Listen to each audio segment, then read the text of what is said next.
ఎందుకో చెస్ట్‌లో చాలా మంటగా ఉంది. ఈ నొప్పిని భరించలేకపోతున్నాను. హాస్పిటల్‌కి వెళ్లి కార్డియాలజిస్ట్‌ని కలుద్దాం. ఎందుకైనా మంచిది, ముందు ఒక్కసారి గైనకాలజిస్ట్ని కలిసి వెళ్దాం.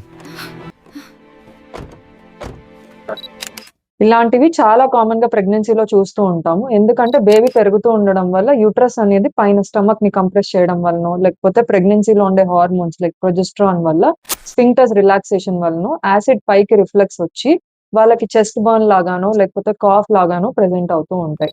దీన్ని చాలా సింపుల్ గా హ్యాండిల్ చేయొచ్చు. ఫ్రీక్వెంట్ అండ్ స్మాల్ మీల్స్ తీసుకోవటం వల్ల అండ్ స్పైసీ ఫుడ్స్ అవాయిడ్ చేయటం వల్ల యాసిడ్ రిఫ్లెక్సెస్ చాలా తక్కువ ఫామ్ అవుతాయి.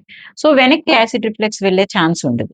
అండ్ పడుకునేటప్పుడు కూడా హెడ్ అండ్ ఎలివేషన్ అంటే పిల్లో ఇక్కడ వరకు పెట్టుకుంటే కూడా సో వెనక్కి యాసిడ్ రిఫ్లెక్స్ వెళ్ళే ఛాన్స్ తక్కువ ఉంటుంది.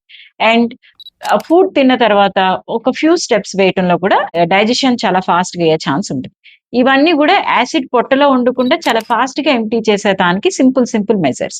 ఇలా కూడా కావటం లేదు, హెల్ప్ కావటం లేదని అంటే you can consult your gynaecologist. వాళ్ళు కొంచెం మెడికేషన్ పెడతారు. ఆ మెడికేషన్ తో కూడా యాసిడ్ తక్కువ ఫామ్ అవటం, రాఫ్ట్ లాగా ఫామ్ అవటం అండ్ మీ డైజెషన్ ప్రాబ్లమ్స్ కి ఈజీ సొల్యూషన్స్ చెప్పడం వల్ల కూడా చాలా వరకు హ్యాండిల్ చేయొచ్చు.